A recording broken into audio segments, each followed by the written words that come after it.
Okay, I tell you what, it wasn't beautiful display of basketball by any stretch of the imagination, but it's a W, and that's all I'm after at this point for the next X amount of weeks until we start to get some type of healthy. And I think we played a good basketball team, a basketball team that had won 3 in a row, had just won by 21 on the road in college basketball, which is hard to do, and a team that's picked to win their league. So didn't play well in the first half. We kind of sputtered and whatnot, but I think our pressure in the second half really helped us get some quick, easy baskets and push that lead to 10. We were a little stagnant offensively. We didn't do a very good job on Nimley. He got loose for 14 points and a half. It's a lot of points. Their guards can really play. You know, you have to pick your poison on how you're going to defend those ball screens. They do a very nice job of getting them looks. And then, you know, we didn't execute great in the first half. I thought we executed much better in the second half. And we got it inside a few times. You know, without Carl, we still need to throw it in on occasion and try to get those guys some paint touches. We had a few times, maybe 4, that I thought the ball definitely should have gone in the first half, and they didn't look to make the play. So. Well, I mean, I'm sure we're going to score some points at some point in certain games. I don't know what games those are going to be. I don't think we're going to be an 85 point per game team at this stage. 34% defensive field goal percentage, out-rebound them by 17 and 25% from 3.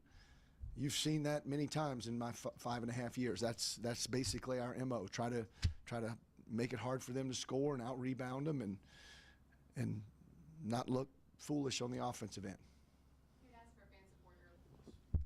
Excuse me? How much do you change things with this? We changed a little bit. We went to a little more of a ball screen offense.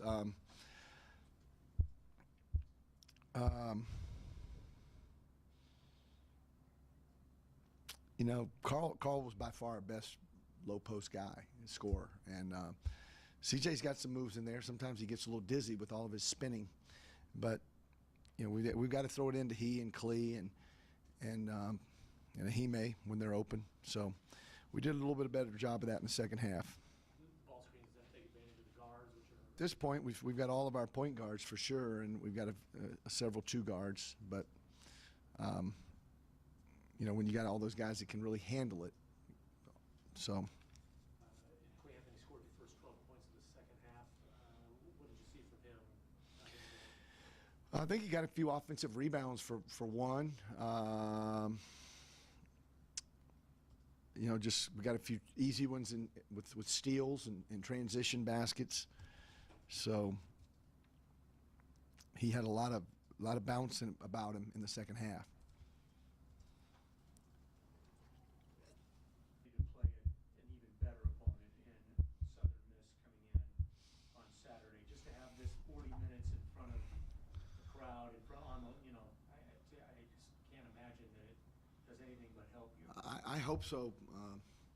I really hope so. And to answer, you know, to piggyback on the question earlier, I think we were a little below our average attendance for the year tonight. For whatever reason, I know it's Christmas time and it's Charleston Southern, which doesn't mean much to folks out here. I know that they're picked to win their league, and I saw the Arizona game where they should have won against Arizona at Arizona.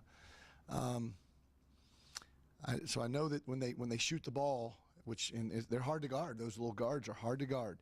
When they shoot the ball well, they're a tough team. I hope that we have a nice crowd on Saturday. You know, I know it's Christmas, and it's the last Saturday before Christmas, and it's in trust and all of that. So there's a lot of excuses to not go out there. But I hope that we have not just a crowd, but the people that go to Intrust, in my opinion, because they pay the money, it's not part of the season ticket package, they really want to be there, and they're loud, and they're up, and that's what this team needs right now. And that's what I was alluding to earlier. They need energy. They need to know that for 40 minutes we're behind them. And, you know, I'll coach them and tell them when they do well and when they don't do so well. But the crowd needs to be behind them. And it's going to be there's going to be some sputtering and some starting and stopping and sputtering some more. But we need the best crowd of the year on Saturday. And then on the 30th as well when we open conference play.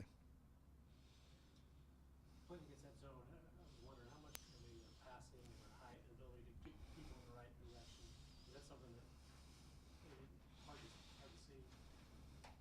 I don't know how hard to see it is. There were two of my starters on the wings. They were my starting 2 and my starting 3. I don't know how hard that is. It's pretty evident to me. You got 2 starters out and possibly your 2 best shooters. That's plain and simple. I mean, you can't replace them. I can't clone them. You know, all of a sudden I make a healthy one without a break. We're gonna be without them for a while.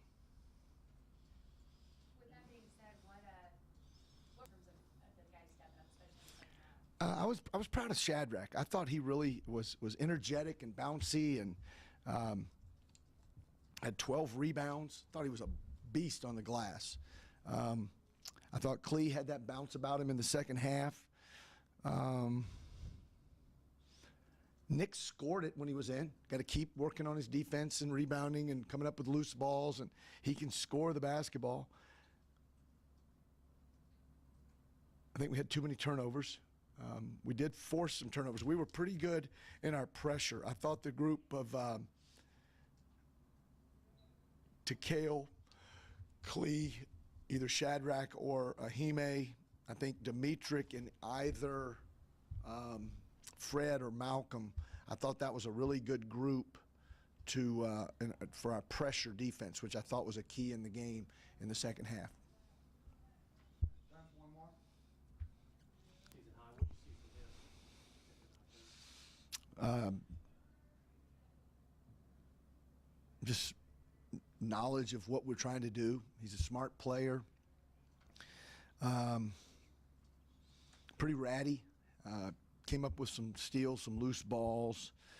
I mean, the score was going in the right direction when he was in there. And that's basically the most important stat, is what's happening on the scoreboard. Thanks, Coach. Thank you, guys. One step at a time, just trying to get better every day. Just knowing that we got some people out and some people got to step in, step up, and a lot of people did that today. What in the first half? what was going on? You guys having a little bit of trouble there? One thing that we want to forget about is all them turnovers. We gotta, mainly myself, we gotta cut them down. Just being stagnant on offense, standing around, playing keep away, coach calls it. Not really attacking the basket, trying to see where we get around the arc, and kind of penetrating, but we were just being passive instead of aggressive like we usually are. What was the message like? Well, it was just do what you're capable of doing. Just don't try to do too much, but do what you can do, which is be aggressive and be tough. And we just had to adjust, not having Carl and stuff like that. And I think we did that okay, and we still have to get better at it. And Coach Manley was trying to tell us that we need to be dominant in the paint.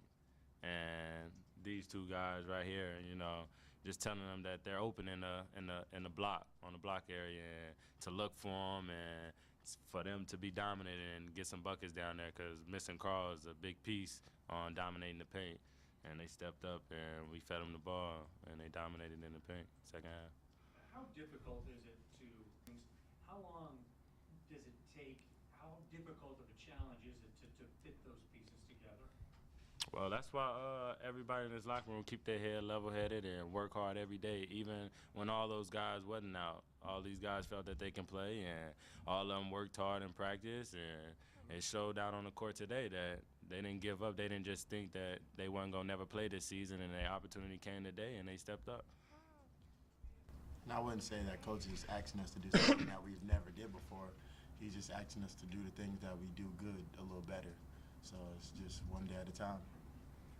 And you guys quick turnaround for Southern. Well, they're supposed to be a good team, and yeah. You're supposed to be some street guys, ball players. I know a couple guys on the team. You know, seen them play before. I mean, I'm not really too worried about it. If we do what we got to do and handle business and play defense, I mean, we're favored to win the game. So I'm not going to say we're going to win the game. I'm just saying if we work hard and do what we're supposed to do and do stuff that's not outside of our character, That's exactly what Coach told us at halftime. Just do what you do best, and that outcome, the games that we got the dub. So. Did you guys think the crowd was louder in the second half? Yeah, we was playing defense, so they was clapping for us, so they was really into it. So we got into it, and it just uplifted the roof for us. So we just took advantage of that and just went with our momentum.